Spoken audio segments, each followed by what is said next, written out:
Despite not being the full trilogy, Metroid Prime's finally on the Switch in the form of a remaster, and fans couldn't be happier, but when it comes to the rest of the GameCube library, this, along with Mario Sunshine, Twilight Princess, and Windwaker, raise a very interesting question. Should Nintendo stick to their current method and add a GameCube app with all the old ROMs copy and pasted exactly the way they were in their 4:3 aspect ratios? Or should they keep doing more HD remasters and selling them for 40 bucks? Well, as always, after my Emmy-nominated intro's over, I'm gonna get to the bottom of this, and I don't give a frig if it's at the top.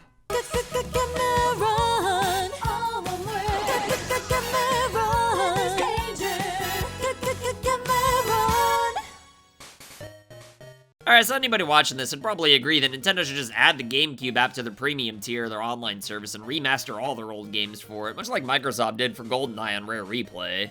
Realistically, though, that'd only happen in Fantasyland, because in the real world, Nintendo would just plain never do anything that cool. I mean, remember when they gave us Mario Sunshine Remastered and then just yanked it away from all of us after 6 months? I mean, hell, they even took the digital version of that game away, because why? Well, because it's Nintendo, and you could probably make an entire career trying to psychoanalyze their thought process, kinda like what I attempt to do on YouTube, I guess. Sadly, though, it's pretty much impossible to try to figure out why they do the things they do sometimes, which is why I don't really know how they're gonna handle GameCube games once they finally cross that bridge. I mean, some people would probably say that GameCube games are too advanced to work on something like the Switch, but to that I say, shut your mouth. The Switch can literally play GameCube games, you dingus. It's just a matter of automatically downloading the ROMs and playing them from this app, so if Nintendo wanted to, they could have this up and running in like 20 minutes. Thing is, though, now that we've seen how awesome GameCube remasters could be, wouldn't it kind of be weird to just go back to the original versions? I get that most Switch owners probably don't own an Xbox, but if you played GoldenEye on Game Pass and then tried playing the Switch version on the 64 app afterwards, then you'd understand why I relapsed on Hard Candy and Bengay.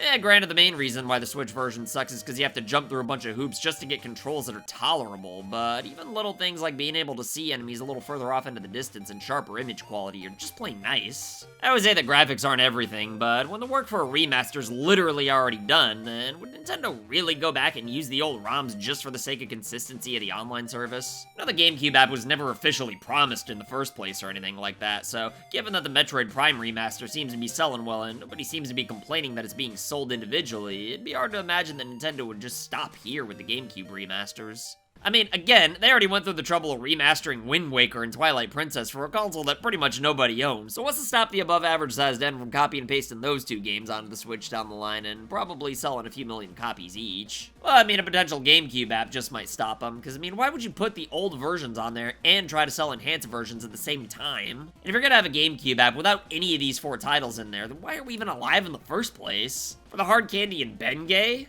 Well, I suppose they do taste and or burn real good, so okay, I'll give you that. But still though, Nintendo did kind of dig themselves into a bit of a hole here with these apps and remasters coexisting at the same time. I know the Mario 64 is on the 3D All-Stars compilation and in the app, but I think this is why the 3D All-Stars version felt like it had the bare minimum done to it. They didn't want people to feel disappointed when the ROM finally showed up on the Switch's online service, which Nintendo knew at the time wouldn't be that long after 3D All-Stars. Man, it's one thing to leave the aspect ratio untouched, but did Nintendo really not think anybody would care that the So Long Gay Bowser line was taken out of the game? So long, Gay Bowser. So long, Gay Bowser. So long, Gay Bowser. This is why Nintendo was able to add Mario 64 to the Switch's online service without anybody batting an eye, but if they have the plain versions of GameCube titles that have remasters, then the overall package isn't going to feel nearly as cool, especially since it's entirely possible that they could charge extra for GameCube, Wii, and Virtual Boy games. Then again, Nintendo does seem to be consciously holding GameCube and Wii titles back, only really releasing them when there's a purpose. Mario 3D All-Stars only came out because the pandemic set all the real games back, and even that was only around for 6 months. Metroid Prime is most likely just to get people ready for Prime 4, since it's been over a decade since the last game came out. Meanwhile, Wind Waker and Twilight Princess are like the only 2 Wii U games that didn't end up getting a port, mainly because there was no real ulterior motive to putting these out. They were doing the same thing ignoring 64 games till those finally popped up on the online service too, and it feels like the main reason Nintendo's being so resistant to games from these consoles is most likely because they want to eventually have them as a part of this app situation, but like, with 4 key GameCube games already having remasters, you can't really put the toothpaste back in the tube and put the original ROMs up, you know? And like, with people happily paying for Metroid Prime, then I find it hard to believe that Nintendo would really stick to the plan of just throwing all their old GameCube games onto the service that, for the most part, people aren't really paying for to play games like Smash, Splatoon, and Mario Kart online. I'm sure most of us pretty much expect GameCube games to pop up at some point, even if it's not till the next console, but Metroid proves that people are at least content with buying remasters separately, and at most, I'd actually prefer to do this, so it's kinda hard to predict what Nintendo's gonna end up doing here. On one hand, it's nice as a consumer to just get GameCube games added to a service that I'm already paying for, but on the other hand, enhanced remasters are just plain better overall. Personally, I'd say that I prefer the remasters, but I can totally see the argument against that, since it would take away from the online service, so my solution would be to just try to handle things somewhere in the middle, I guess. I'd imagine the GameCube games would be a little ways off anyway, so if Metroid Prime is really the last remaster for a while, then I guess Nintendo could just give players the option on whether or not they want to play the remastered versions on the online service or the original ROMs, which I know some people actually would prefer to do. I mean, once Metroid Prime's run's already kind of done, then it's not like Nintendo would be losing a ton of money, so they might as well just add it to the online service, you know? Then again, I guess you could say the same thing about games like Captain Toad's Treasure Tracker, so I don't know. I just kind of have a hard time believing Nintendo would ever even consider giving away something remotely current.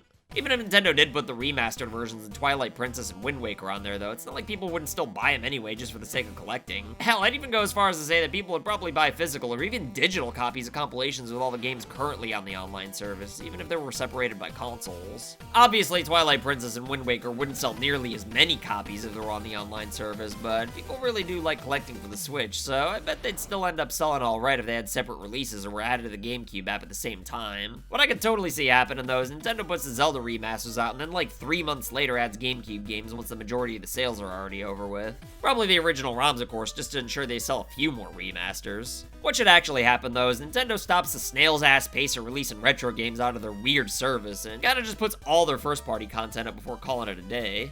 Sony got a good bit of heat for not having God of War on PlayStation Plus, so if you're gonna do a Game Pass equivalent, then I feel like you kinda gotta go all in with it, and I'm sorry, but I just can't fathom Nintendo doing that with all their newer games, let alone remasters for their older ones. Whether it be through a paid online service, or just selling them at retail, I kinda feel like Nintendo should just remaster all their older games at some point, just to have them in the can, you know? 'Cause, I mean, after all, most people would agree that remasters are better than the originals, except for the hardcore retro gamers, I guess. Not that there's anything wrong with that preference, of course.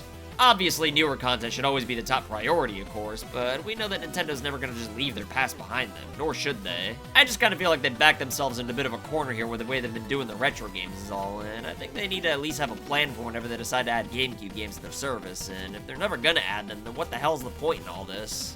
Anyway, that's all for today, but if you got a kick out of my incoherent rambling and disturbing imagery, though, then you should check out this video I made going over the pros and cons of gaming before the internet, but if you'll excuse me, though, I gotta go water my dad. It said water my dad. That's what I read. I don't care. Later.